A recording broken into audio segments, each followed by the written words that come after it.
Bienvenue sur les ondes de Franc-Maçon. Alors, mon nom est Gab Masson et si vous écoutez ce podcast, c'est que vous n'avez pas peur de vous faire parler dans le franc des yeux par moi et mes invités. Aujourd'hui, on continue après la grosse série qu'on a mis en ligne entre septembre et février 2024, donc septembre 2023 et février 2024, la série Le Québec en quarantaine. Belle série à voir là-dessus. Mais aujourd'hui, post-série Le Québec en quarantaine, on est passé avec une thématique qui s'appelle la viralité virtuelle. Donc, je fais quelques épisodes, peut-être 2 ou 3 sur ce sujet, plus un débat que j'ai fait avec Stéphane Gay, ex-microbiologiste aussi ici au Québec. Pourquoi viralité virtuelle? C'est que depuis 2020, donc le début de la pandémie, dans les différentes factions alternatives, si on veut, du monde des médias alternatifs sur le web, il y a un petit groupe marginal de gens qui a pris de plus en plus de vapeur ou de galons, qui ont décidé de prendre parole pour remettre en doute, en fait, selon la littérature scientifique et l'analyse de cette littérature depuis le début du domaine de la virologie principalement, l'existence des particules virales qu'on appelle les virus. Alors, selon eux, dans la méthode scientifique et dans la littérature, il n'y a pas vraiment de preuve, en fait, que ces particules existent et ces particules seraient plutôt une espèce d'illusion d'optique, une illusion de technique scientifique peut-être et une mauvaise interprétation de plusieurs données. Donc, gros sujet, très, très, très controversé. Mais ça m'intéresse ici parce que, comme vous savez, si vous suivez un petit peu, on s'intéresse à tout ce qui est un petit peu en marge pour mieux comprendre qu'est-ce qui est la norme des choses et mieux avoir notre place, si on veut, dans l'univers.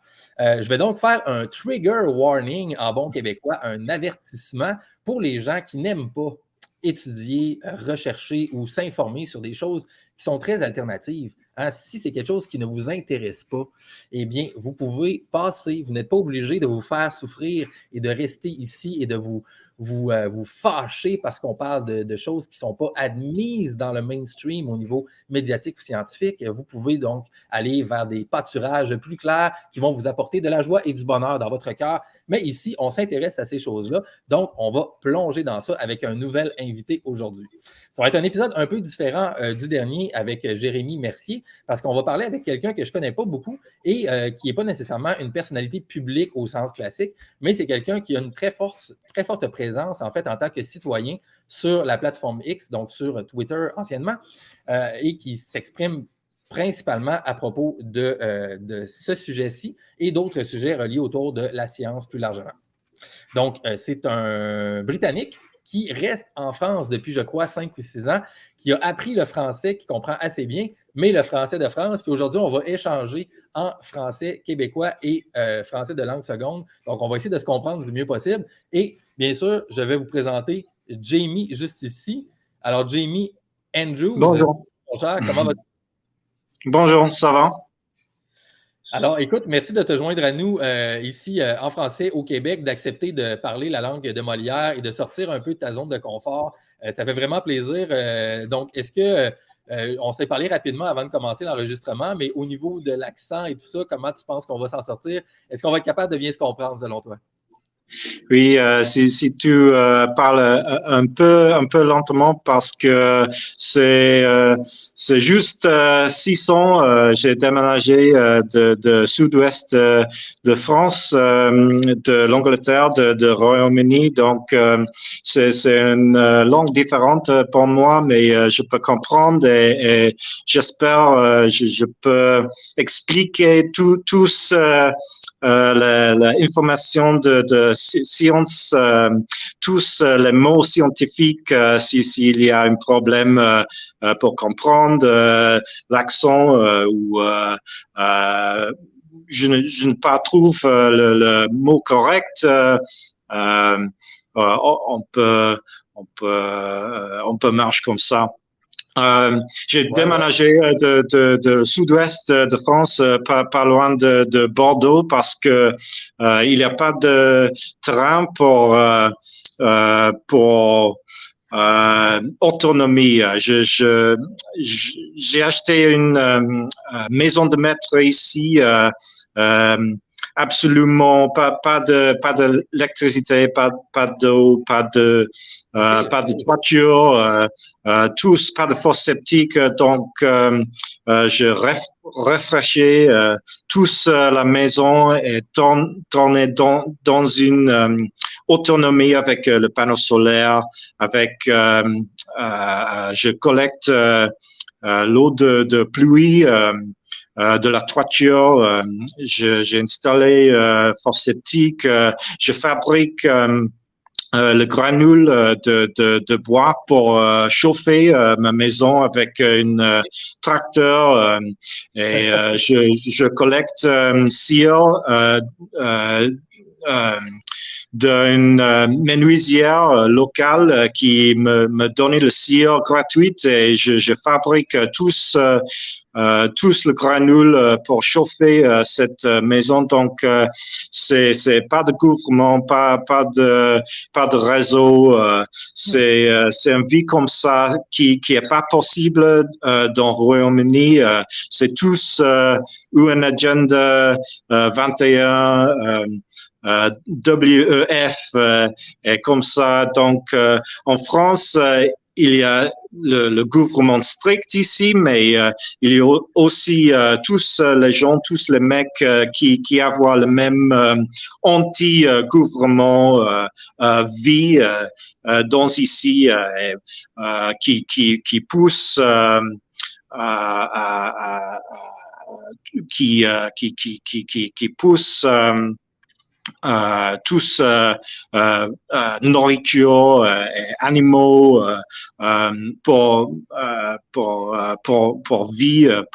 vivre ici comme je partageais les vaches avec les voisins ici.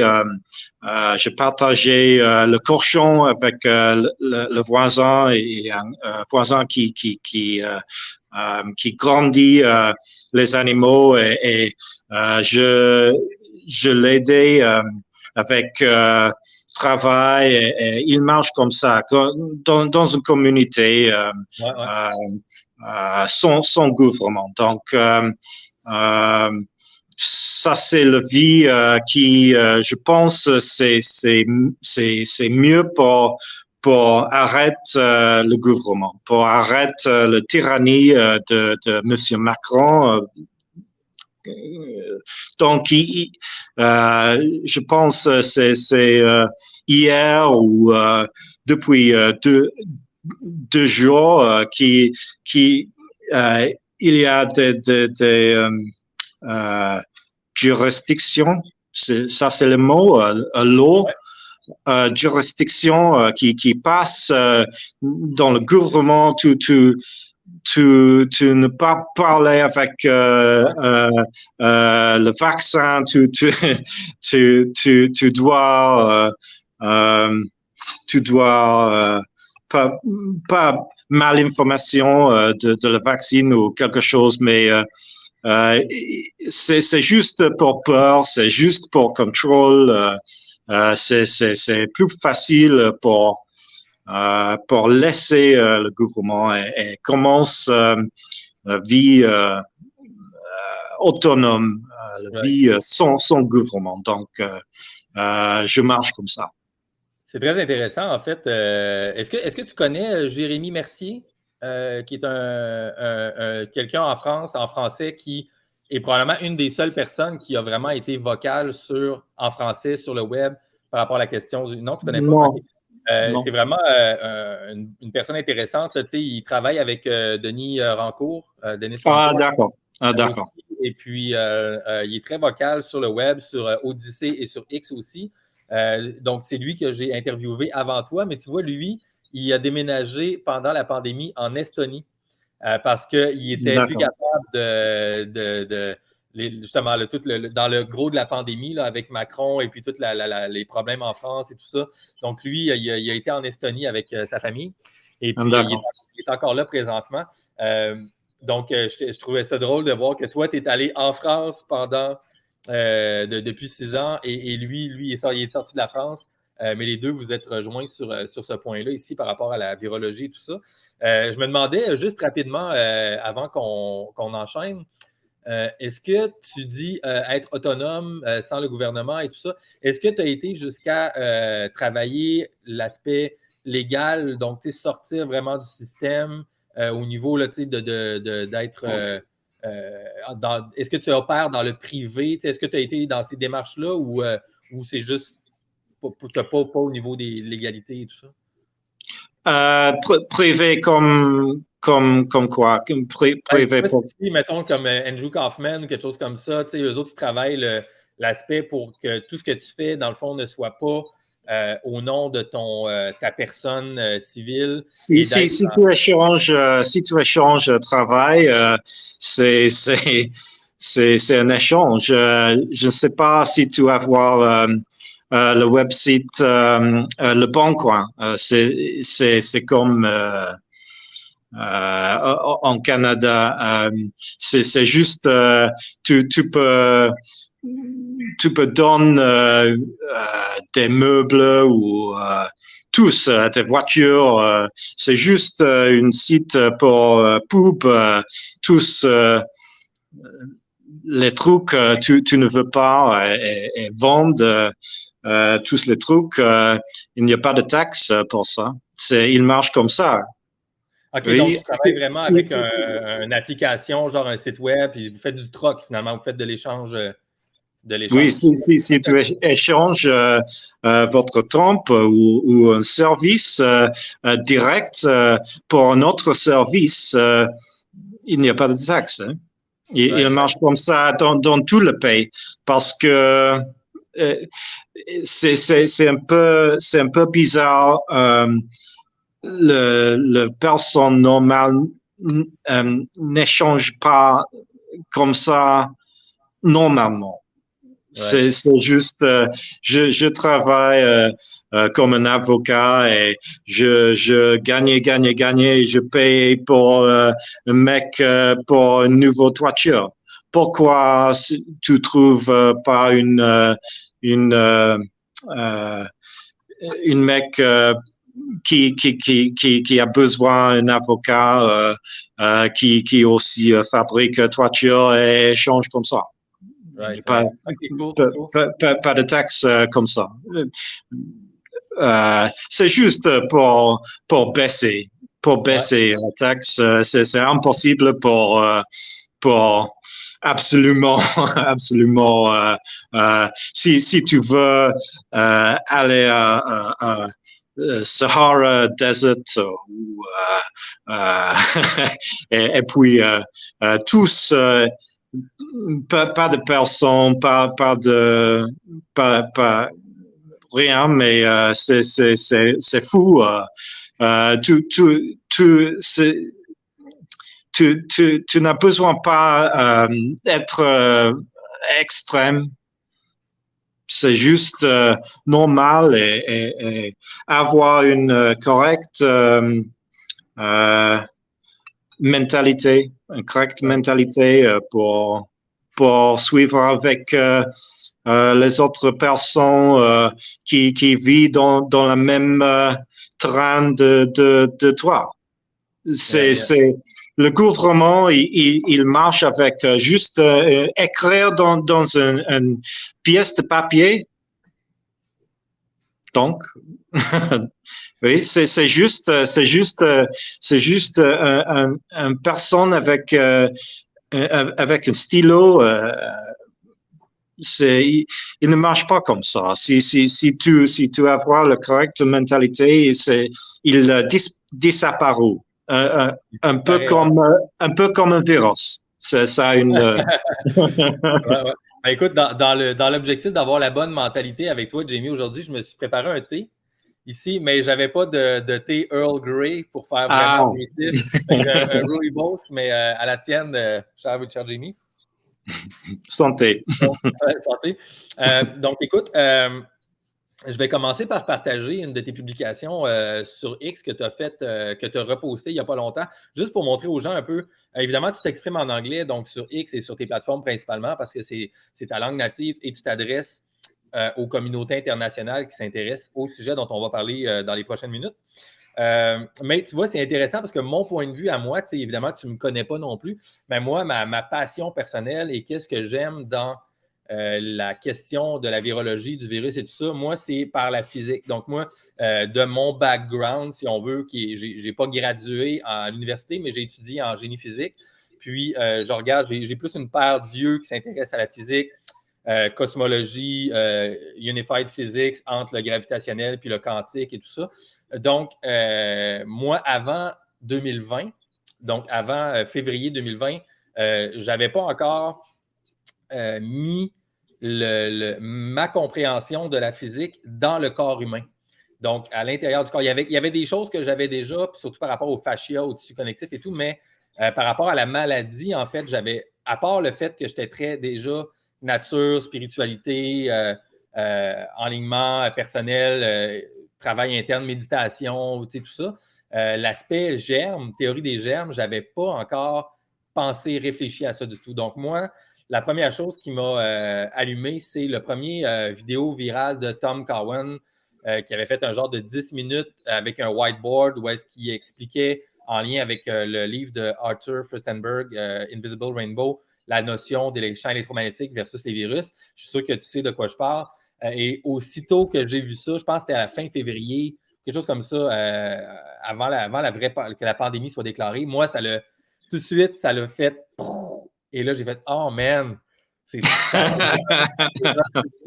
Et là, j'ai fait « OK. » Fait là, depuis 4 ans, je suis tombé dans ça. J'ai essayé de suivre au maximum tous les développements et tout ça. Donc, c'est pour te donner un peu ma perspective là-dessus. Mais toi, tu arrives d'un autre endroit, je crois.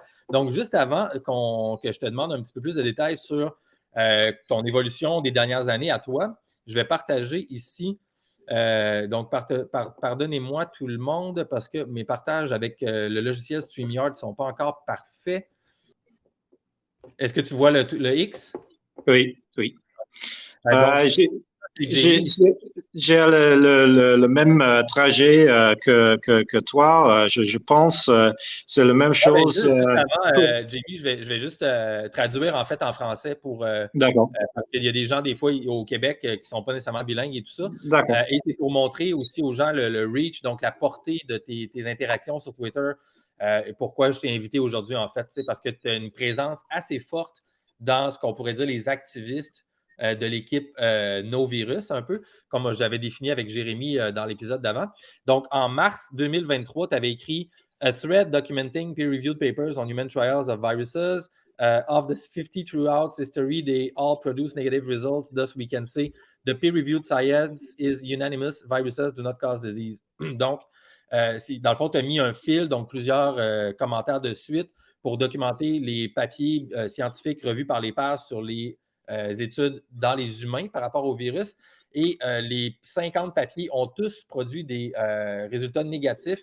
Donc, selon ça, la conclusion, ce serait que selon la littérature scientifique revue par les pairs, c'est unanime, les virus ne causent pas la maladie.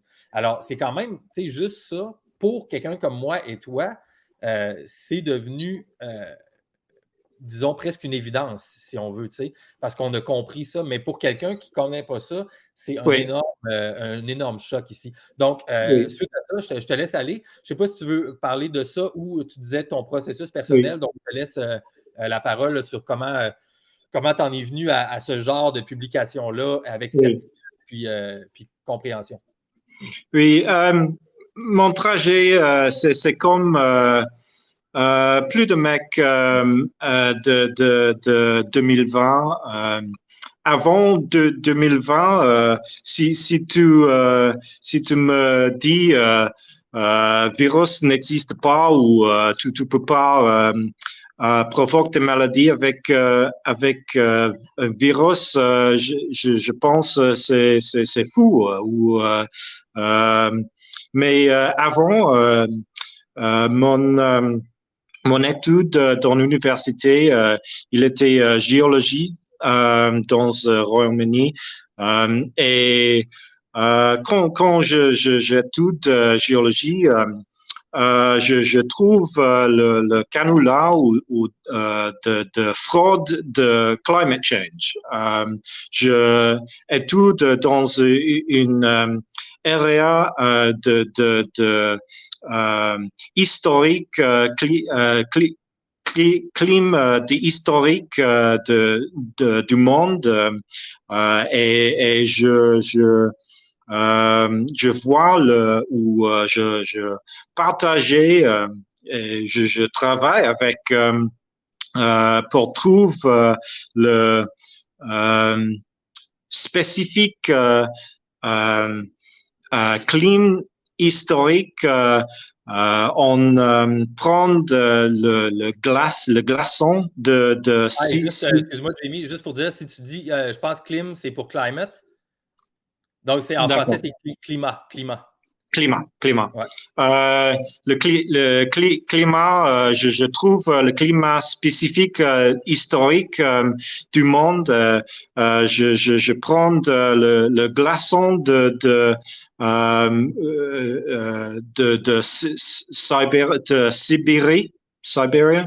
Sibérie. Et l'étang Vostok de Antarctica qui pour mass spectrometry.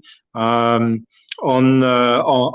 prend oxygène, il y a des isotopes, isotope 14, isotope 16, plus lourds et moins lourds, qui montaient le plus spécifique climat historique. Il montait, il n'y a pas de climat, il n'y a pas de climate change, c'est une fraude. Donc, avant 2020, avant 2020, je sais le United Nations, c'est la même chose en France. Nations Unies, ouais. Nations Unies. Au Québec, on dit l'ONU, là. ONU, ONU, Organisation des Nations Unies. C'est possible pour organiser une canula ou une fraude avec change la data, change l'information scientifique parce que j'étudie géologie dans une université et travaille avec cette information très très clair et très spécifique qui monte. Il n'y a pas de climat catastrophe. Bon, laisse-moi t'interrompre une seconde parce que c'est super intéressant. Je ne savais pas en fait ton histoire personnelle. Est-ce que tu as gradué en géologie? Donc, tu as fait un bachelor's ou c'était un... C'est juste undergrad. C'est juste pour 3 ans. Je parle je parle beaucoup. Je demandais trop de questions parce que je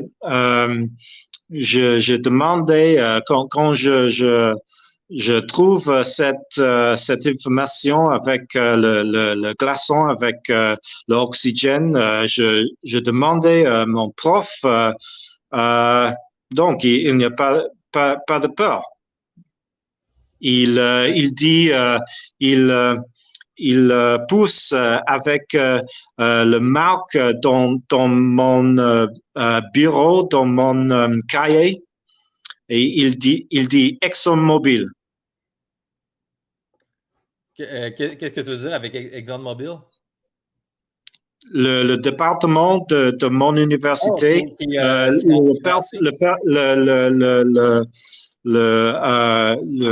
l'entreprise qui donne l'argent de cet département, c'est ExxonMobil. Donc, quand je demandais pourquoi tu ne parles pas, il n'y a pas de climat catastrophe, il pousse cette marque ExxonMobil. Intéressant. Il dit à moi, c'est juste l'argent, c'est juste monnaie. Hmm. Donc, C'est vraiment intéressant. En fait, vas-y, vas-y. Avant 2020, je sais exactement, c'est possible pour une fraude de scientifique qui couverture le monde euh, euh, facile parce que il y a des autres fraudes scientifiques qui poussent comme ça, qui je connais absolument parce que je trouve le data pour moi.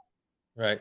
Évidemment, de l'autre côté, les gens diraient ben, la raison pourquoi tu penses que tu as trouvé des datas qui confirment, c'est parce que tu vis dans un biais de confirmation ou tu es conspiracy theorist, un théoricien de la conspiration, et tu ajustes les choses que tu trouves à la réalité que tu veux. T'sais, donc, ça, c'est le contre-argument à ça ici. Mais Oui. comment ta transition s'est faite entre Quand le l'aspect radiologie et la virologie?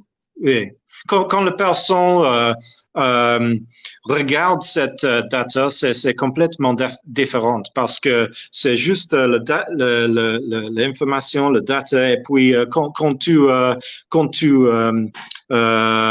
regardes dans un livre ou dans la télévision et tous les mecs changent le data, c'est change avec les autres informations et pliées et manipulées,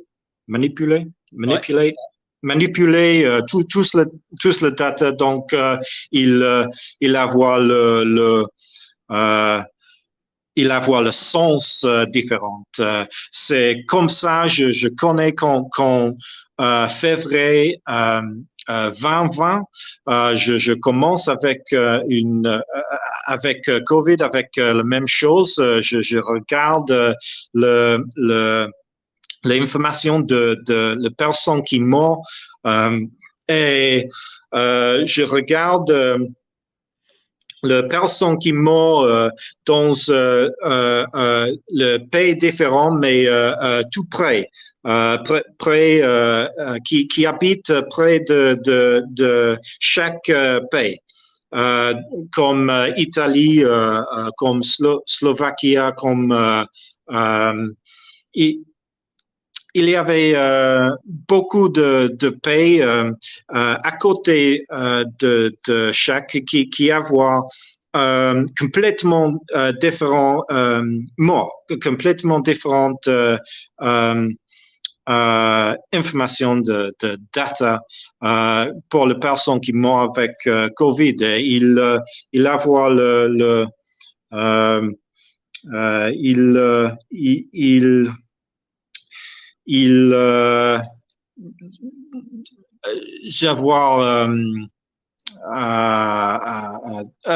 j'ai un doute pour cette information, il était correct. Donc, je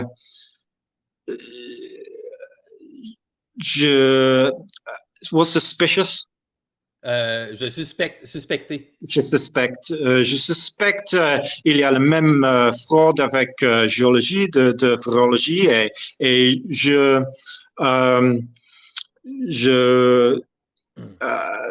regarde de pourquoi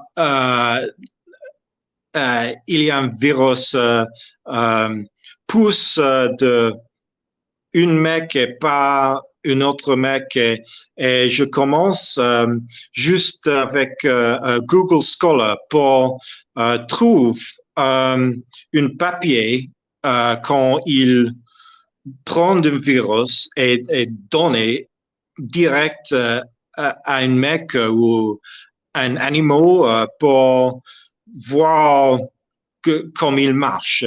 Je pense, je n'ai pas d'idée il existe ou pas, mais je commence avec juste Google Scholar et puis mettre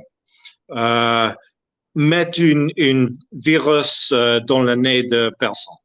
Et puis, trouve. Et Ouais, puis, si je me je permets, trouve... Jamie, juste une petite seconde. Google Scholar, c'est le Google, le moteur de recherche pour la littérature scientifique, principalement, Oui. les études publiées, tout ça. Donc, quand tu peux faire des recherches là-dessus, s'il y a des gens qui n'ont jamais cherché, donc quand tu veux faire tes recherches, tu peux faire tes recherches, mais dans la littérature scientifique directement. Et toi, Jamie, ton réflexe à toi, en 2020, ça a été d'aller chercher des études pour essayer de trouver des papiers pour prouver, qui prouvaient la contagion, dans le fond, d'un virus là-dessus. Et est-ce que c'est vraiment par toi-même que tu as décidé de faire ça ou tu avais été inspiré par un des visages connus Oui, du c'est mouvement? juste suspect. Juste suspect, c'est pas correct. Mais avant, j'ai entendu Andrew Kaufman. Je pense Mars 2020 et peut-être il marche comme ça, je sais pas, mais je vérifiais pour moi avec Google Scholar parce que il y a tous le papier scientifique là-bas, tous le science qui ils suivent, tous le science oui, ils suivent, ils pub publication de sciences, c'est tous là-bas. Donc, je trouve un ou, un ou deux papiers est bizarre. Il ne marche pas. Le premier papier, je trouve, c'est une étude de le militaire des États-Unis. Il y a un mec qui s'appelle Rosenau, qui il prend 200, 300 personnes de 3 étages pour examiner ou il prend il était dans le grippe d'Espagne. Je sais pas. La grippe espagnole ou Le l'influenza grippe espagnole au début du 20e siècle, là, 1915 à 1920. Là. oui, comme ça. Donc, il prend le sang, il prend le mucus ou mucus, il prend le fluide de le pneu poumon, le fluide de poumon, et il prend tous le fluide de la personne qui a une grippe très dangereuse, une grippe très sérieuse le grippe Espagne. Et puis, il donne à 300 mecs qui ont bonne santé. Ils poussent, ils mettent dans les yeux, ils mettent dans le nez, ils mettent, ils mettent dans le sang, tous le liquide de la personne qui était infectée. Et pas de personne était mauvaise, provoque des maladies, pas de personne. Il n'y a pas de rhume, pas de fièvre, pas de fièvre, pas de aucun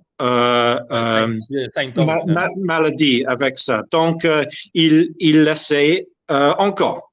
Il essaie trois temps avec la même chose. Il change le premier temps, ils mettent le sel, saline dans le nez avant mettre cette fluide, cette liquide dans le nez. Donc, le deuxième temps,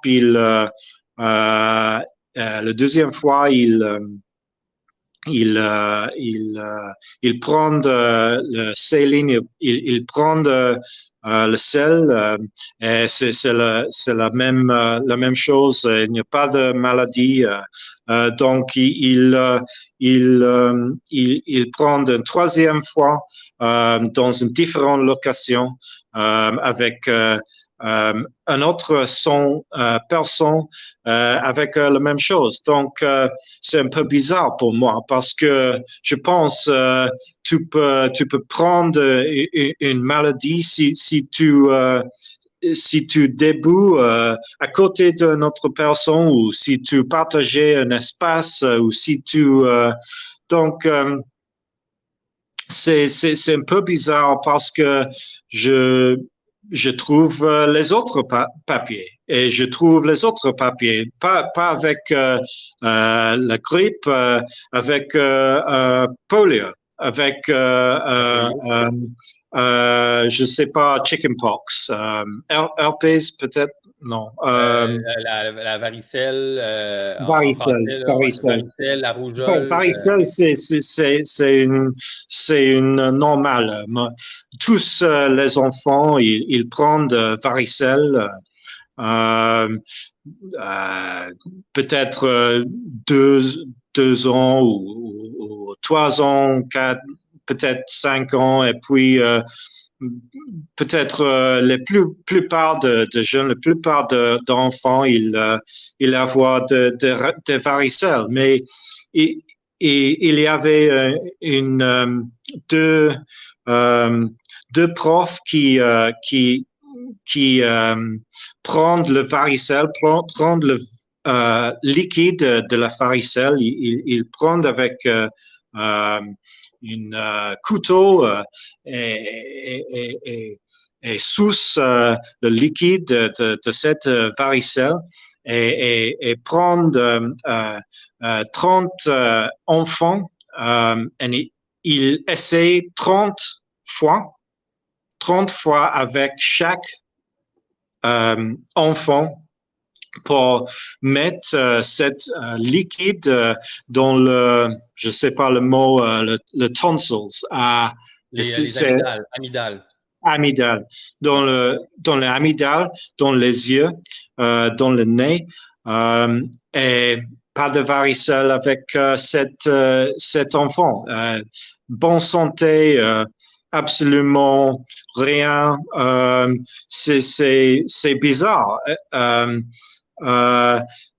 Donc, Donc là, en fait, ouais, c'est ça, c'est vraiment intéressant, en fait, parce que, donc là, tu sais, tu es dans le tweet que j'ai partagé, il y a plus de 50 études qui ne prouvent pas, en fait, ce qu'on appelle normalement la contagion, comme on la comprend, nous, quand on était à l'école, puis qui correspond quand même à la réalité d'une certaine façon. Tu sais, tout le monde a déjà eu l'expérience de tomber malade en même temps que quelqu'un proche ou à la maison ou les enfants, tu sais, qui reviennent de la garderie ou de l'école, puis on dit qu'ils nous passent, au Québécois, en québécois, on dit qu'ils nous passent un virus ou on dit j'ai pogné le virus, mais en France, peut-être plus j'ai attrapé ou j'ai pris la maladie de l'enfant et tout ça. Mais donc, moi, ce qui m'intéresse dans ta démarche, puis sur quoi j'aime mettre l'emphase ici pour les gens qui ont peut-être décidé d'écouter, mais qui ont une partie mentalement de jugement envers les gens qui mettent en doute ces choses-là, c'est qu'en général, on dit des gens qui se font désinformer, qui vont faire leurs recherches, mais qui vont écouter des vidéos sur YouTube de gens qui font ça dans leur sous-sol, etc. Mais toi, tu as une formation scientifique et ton premier réflexe personnel, ça a été de dire je vais aller confirmer par la littérature scientifique la réalité scientifique, en fait. Donc, toi, tu es allé te chercher directement dans la science. Tu n'as pas cherché n'importe quoi. Et tu as essayé d'aller chercher l'éventail de plusieurs recherches et tout ça pour mettre ça ensemble et essayer avec ouverture, en fait, de dire, ben, c'est quoi la réalité? Qu'est-ce que la littérature scientifique dit? T'sais? Puis je vais me laisser convaincre par un côté ou l'autre. Donc, j'imagine que si, Jamie, tu avais trouvé 50 études qui prouvaient le contraire, ben, probablement que tu ne serais pas venu à la conclusion que la contagion est une illusion ou ne marche pas, tu sais. Oui, oui, c'est comme ça. C'est juste tous l'étude qui ils essaient mettre tous le virus et tous le bactérium à personnes qui avoir bonne santé. C'est tous négatif. Il n'y a pas de personnes qui dans depuis 120 ans.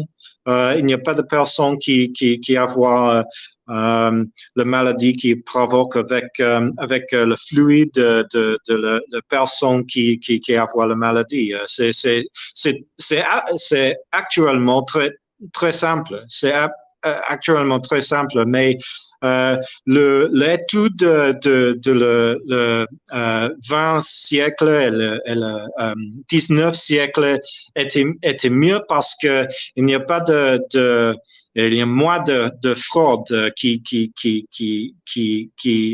avoir. Donc maintenant il y a de tests PCR. Juste avant, juste avant, est-ce que quand tu as découvert cette réalité-là, là, donc tu as vu plusieurs études, tu as pris ça en note, j'imagine, tu as fait oh, c'est surprenant. Est-ce que ça t'a convaincu, toi, que les virus pouvaient ne pas exister ou ça t'a mis un doute et tu as passé à une autre étape après? Ça a été quoi la suite des choses pour toi? Je ne comprends pas. Ah, pas grave. Donc tu as trouvé les études avec PubMed, Oui. les papiers qui ne prouvaient pas finalement la contagion. Oui. Et toi, est-ce que ça t'a convaincu? Were you convinced at that point that viruses did not exist? Or was there another step? Donc, est-ce qu'il y a eu une autre étape après l'investigation pour continuer tes recherches, si on veut? C'est un peu difficile avec la question l'existence de virus parce que l'existence c'est difficile pour prouver s'il n'y a pas d'existe, s'il y a un monstre avec les dents qui a 1 mètre taille, 1 mètre profonde, c'est difficile pour prouver il n'existe pas. S'il n'y a pas de preuve, il existe, c'est ça. Avec le virus, il marche comme ça. Il n'y a pas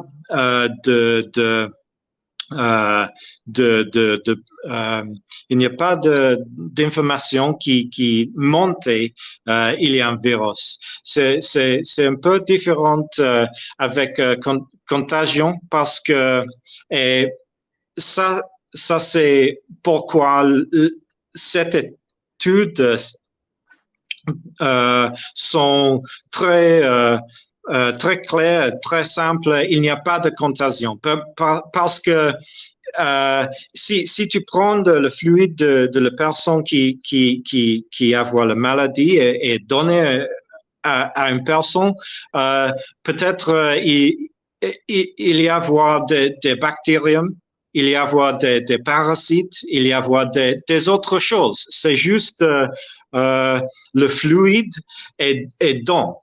Et il n'y a pas de contagion avec cette style, cette expérimente. Donc, si tu, parce que tu peux voir le bactérium avec une loupe, un microscope, non, je sais pas le mot. Un microscope, ouais. Microscope. Tu vois une bactérium avec un microscope. Donc, si tu vas voir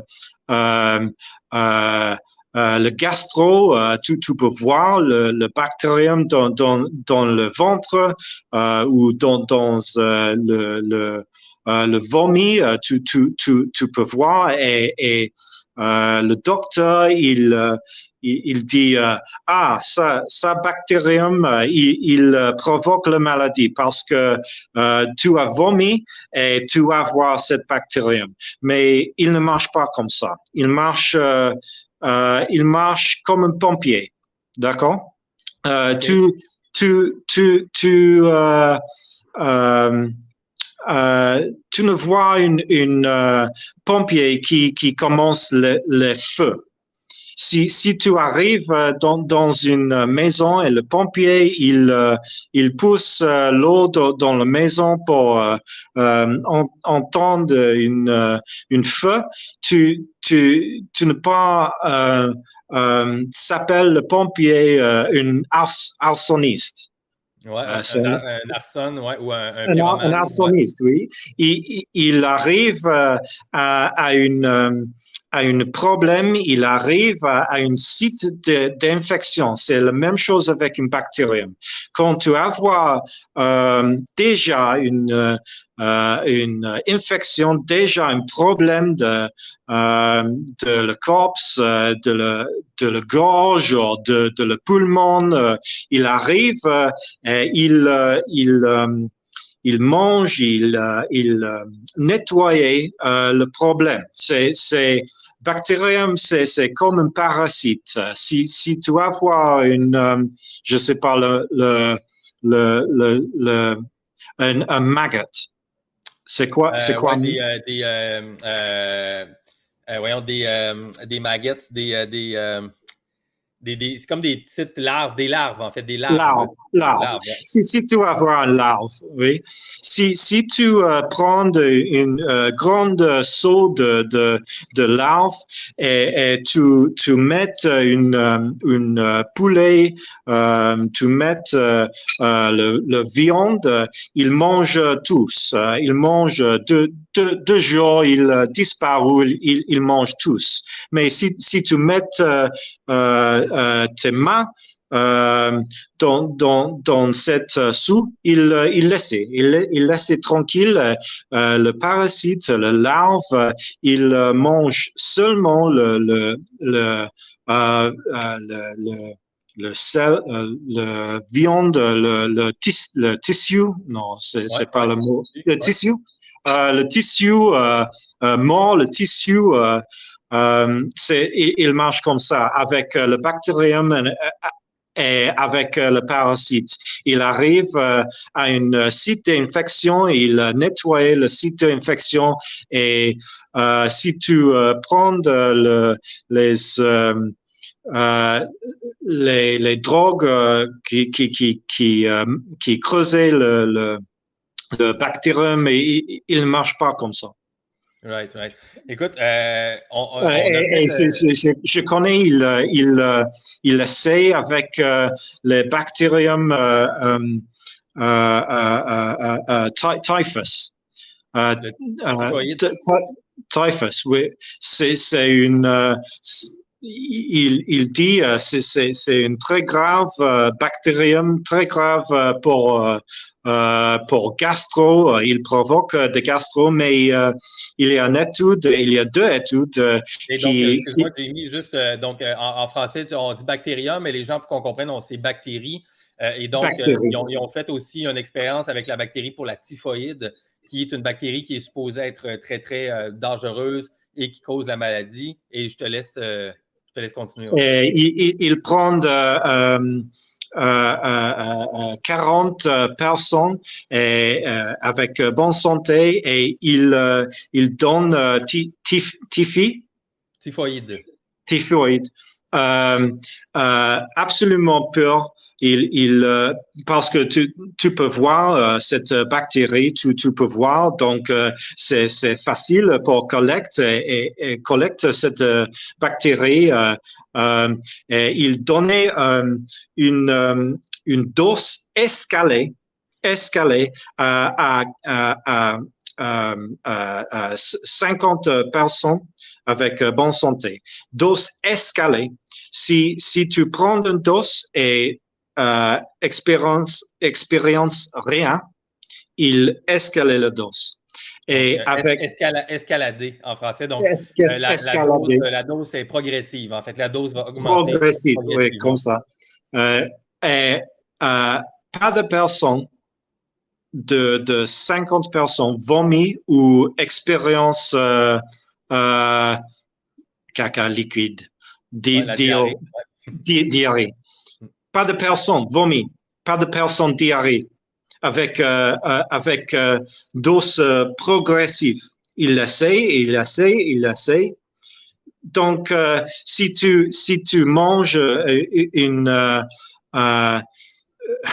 les nourritures mal et tu avoir une gastro, plus tous les personnes blâmer le bactérie. Ouais. C'est pas la bactérie parce qu'il donne le bactérie, il ne vomit pas. Il n'a pas de maladie. Le seul truc qu'il montait, c'est un petit fièvre de 38 centigrades, fièvre dans 5 personnes.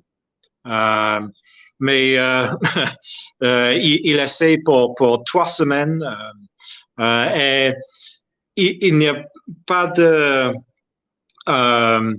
expérimentation pour tous les bactéries et pour tous, il n'y a pas d'expérimentation pour Ebola, il n'y a pas d'expérimentation pour je sais, Zika, mais il y a grande expérimentation avec HIV.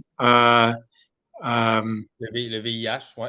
VIH, parce que je vais t'arrêter parce que tu m'avais dit que tu as environ 1 heure et là, il nous reste peut-être juste 5 à 10 minutes maximum. Fait que là, si on ouvre une grosse parenthèse sur le VIH, je pense qu'on n'aura pas le temps d'y aller. Fait que je veux juste peut-être faire un genre de résumé de ce qu'on a discuté rapidement parce que je veux respecter ton temps, te laisser aller. Puis peut-être te poser une dernière question en conclusion, peut-être.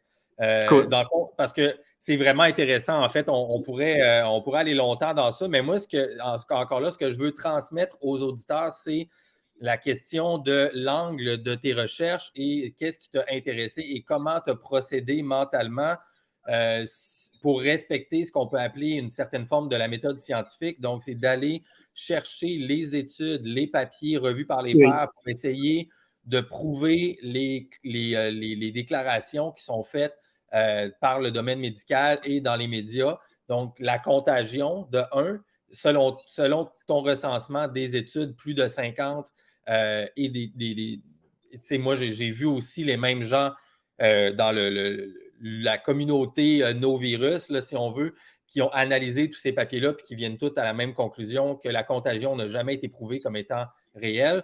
Et deuxièmement, que lorsqu'on a une bactérie isolée ou un supposé pathogène, lorsqu'on le donne à quelque chose, ça ne provoque pas les symptômes automatiquement d'une maladie quelconque qui est supposément causée par une entité bactériologique précise. Alors là, ça c'est dans les conclusions que tu as.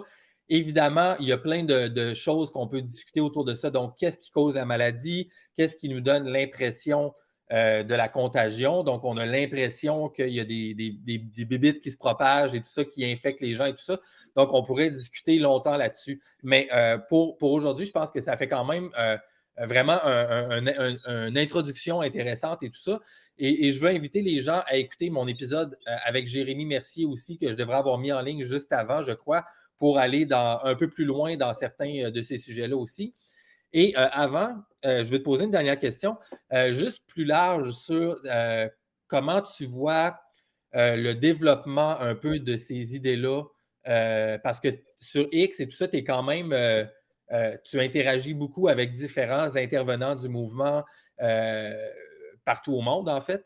Donc, je voulais voir un peu comment tu entrevois l'évolution de la position NoVirus. Et juste avant, je vais partager en espérant que ça fonctionne bien, mon écran pour montrer, parce qu'ici au Québec et en France aussi, je crois, les gens connaissent quand même assez bien Denis Rancourt, qui est un scientifique, en fait, qui a parti un espèce de fonds de recherche du Canada ici, qui parle bien français. Il a fait des entrevues justement en français et beaucoup en anglais. Donc, il a parti un fonds de recherche pour analyser les données scientifiques, un peu comme tu le fais, mais avec un groupe un peu plus soutenu et collaboratif. Et selon lui, donc, il n'y a pas de preuve qu'il y a eu de la surmortalité pendant la pandémie, etc. Donc là, ça a été sa grosse révélation de décembre, là, si on veut, de la fin de l'année 2023. Et la grosse controverse qu'il y a eu suite à ça, c'est Brett Weinstein, donc un des frères Weinstein, ancien membre de l'Intellectual Dark Web, est allé à Tucker Carlson et il a parlé des études de Denis Rancourt pour ce point-là ici. Par contre, à l'intérieur de ces groupes-là, il y a des différentes vues sur l'existence potentielle des virus en tant qu'entité pathogène et tout ça ici. Et Brett Weinstein et tout ça, et d'autres gens refusent, pas refusent, mais pour eux, les virus existent quand même et il y a le gain de fonction en laboratoire et tout ça. Oui. Mais maintenant, Denis Rancourt a déclaré il y a environ 2 semaines avec Steve Kirsch à son show de Steve Kirsch que Denis Rancourt est rendu comme à un autre endroit ici. Donc, je vais juste partager ça très, très rapidement. Fenêtre. Donc, pour les gens qui ne connaissent pas, à gauche, c'est Denis Rancourt et à droite, c'est Steve Kirsch.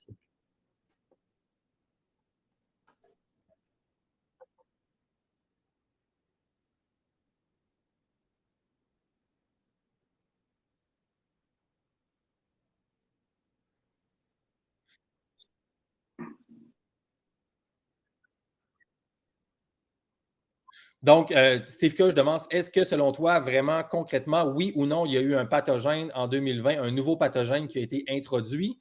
Et Denis Rancourt dit, je n'ai pas vraiment vu de preuves ou d'évidence pour ça. Et Steve Kirsch précise sa question.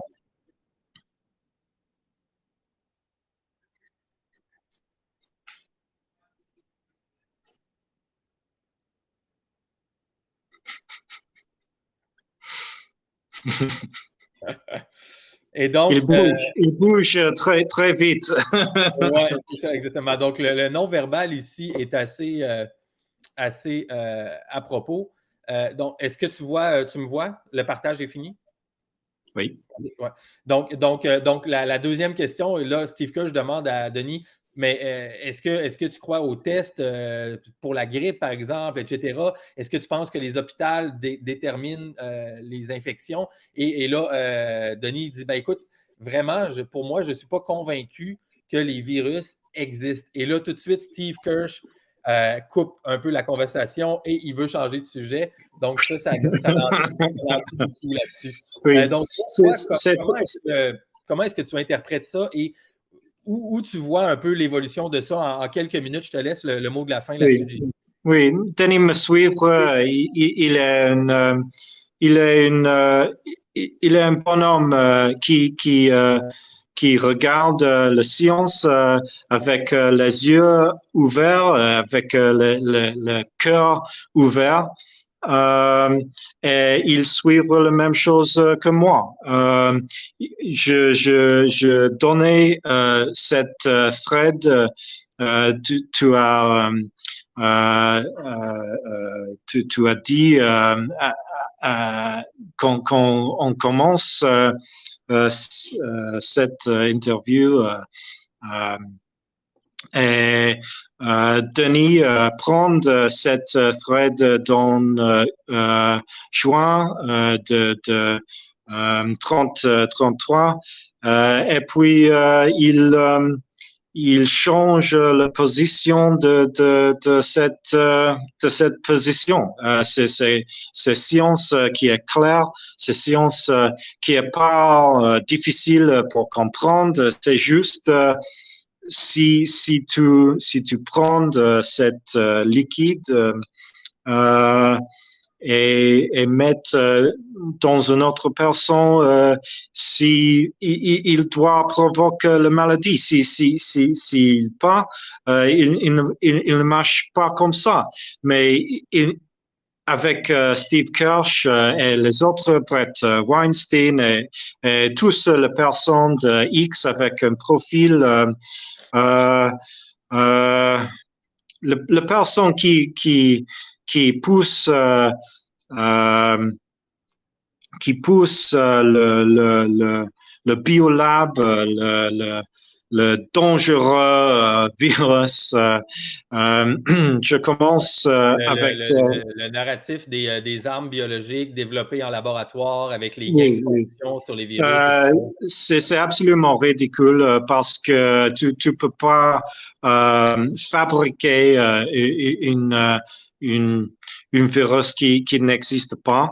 Et surtout, il a donné il a donné Covid à la personne aussi avec une expérimentation, la même chose. Il a donné 48 personnes Covid directement, Covid pur. Il pense c'est un virus. Il fabrique avec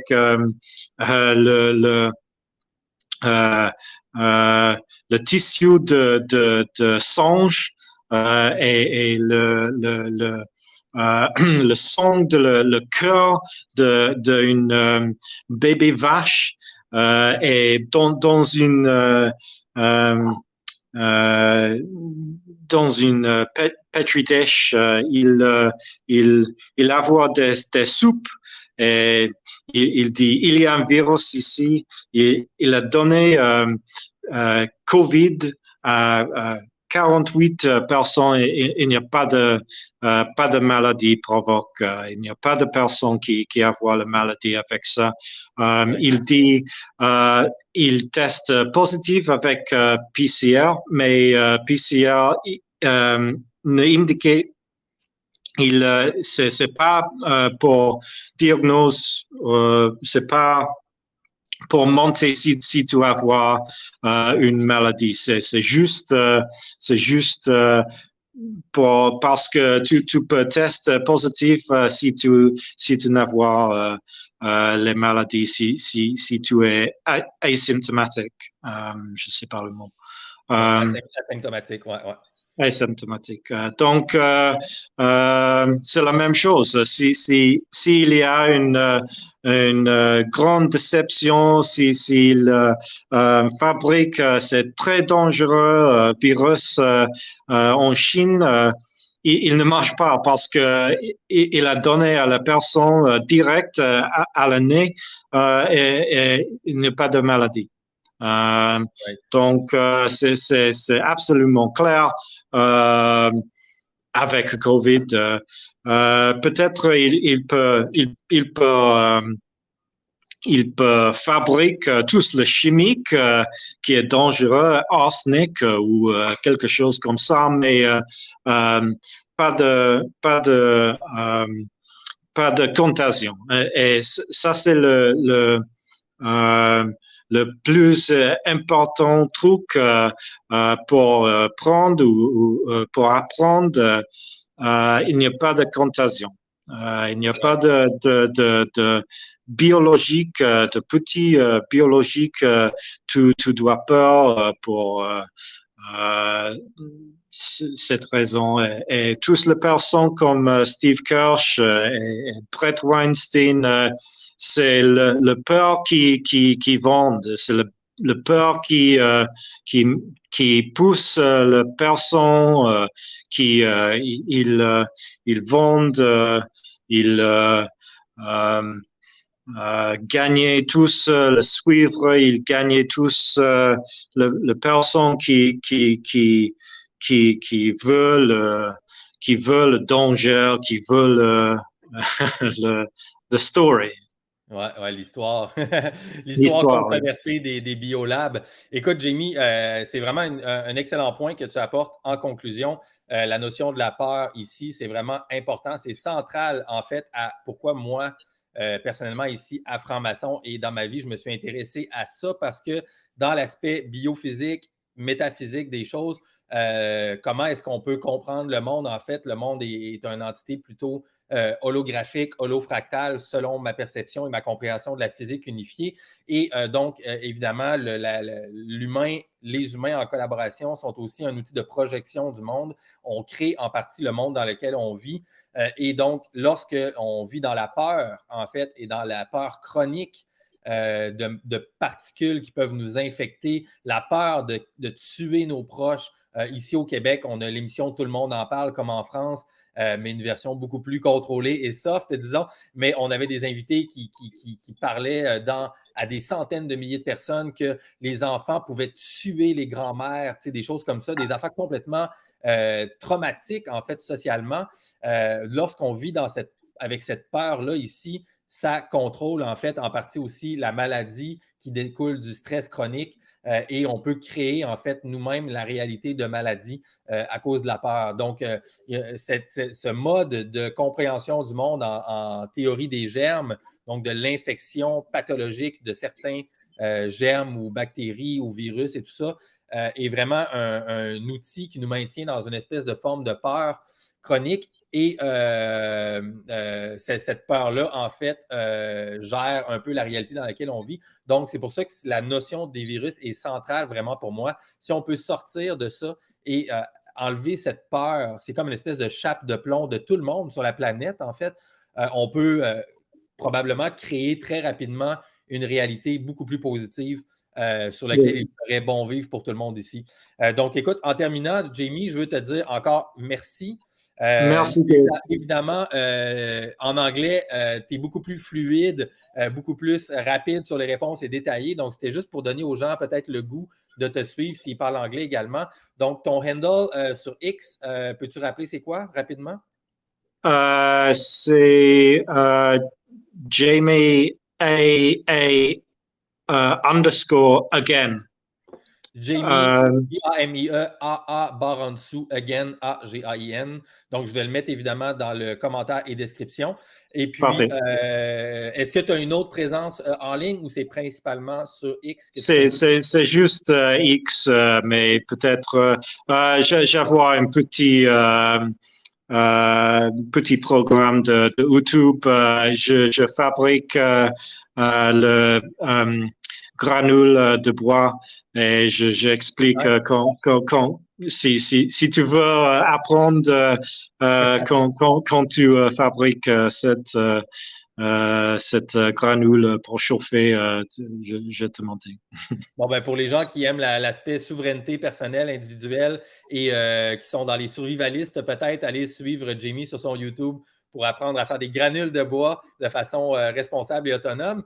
Et puis, pour le reste, je veux aussi rappeler aux gens, juste en terminant, que l'important ici, évidemment, on comprend que la langue est une certaine barrière dans notre cas pour l'échange, mais c'est pour vous partager la mentalité de gens qui s'intéressent à ces questions controversées-là ici. Le stéréotype classique qu'on a ici, c'est que c'est des gens qui sont anti-sciences, qui ne sont pas scientifiques, qui s'intéressent juste à confirmer leur biais de confirmation. Mais visiblement, ici, dans ce cas-là, avec Jamie et plein d'autres gens comme Jérémy et les gens qu'on peut suivre en ligne, ce sont des gens qui ont une rigueur intellectuelle très, très profonde, qui s'intéressent tout de suite à la littérature scientifique et leur objectif, c'est de suivre la méthode et d'essayer d'analyser les papiers scientifiques, de comprendre comment les études fonctionnent et est-ce que ça a une correspondance avec les observations du monde réel ou pas. Ce que notre invité ici a fait pendant les 4 dernières années et qui va continuer de faire, j'en suis sûr. Donc, Jamie, un immense merci encore une fois. J'invite les gens à te suivre. Je te souhaite bonne poursuite en France, mon cher. Et ben voilà, je te laisse le mot de la fin, si tu veux. Tu peux regarder la francophonie dans le franc des yeux, comme je dis, et si tu as une dernière phrase, une dernière idée, ce qui est le plus important pour toi que tu veux que les gens retiennent, et puis on va se quitter là-dessus. Juste pas de peur. Pas de peur de le gouvernement, pas de peur de le petit virus dans l'air. C'est ça. Il n'y a pas de trucs pour peur, pas de personnes dans le gouvernement qui contrôlent votre vie. Juste tous libres et tous fluides et tous c'est cool. Right on. Donc, pas de peur, tout le monde. Essayez de vous rappeler de ça ici. Merci d'avoir été à l'écoute, tout le monde. C'était le podcast Dans le flanc des yeux sur la viralité virtuelle avec Jamie, britannique, expatrié en France, qui vit de façon totalement autonome et qui peut vous montrer comment faire vos sciures de bois et vos trucs pour le foyer. Allez le suivre, ça devrait être intéressant. Et pour le reste, suivez-le sur X pour plus d'informations en anglais sur la question de la réalité ou non des virus.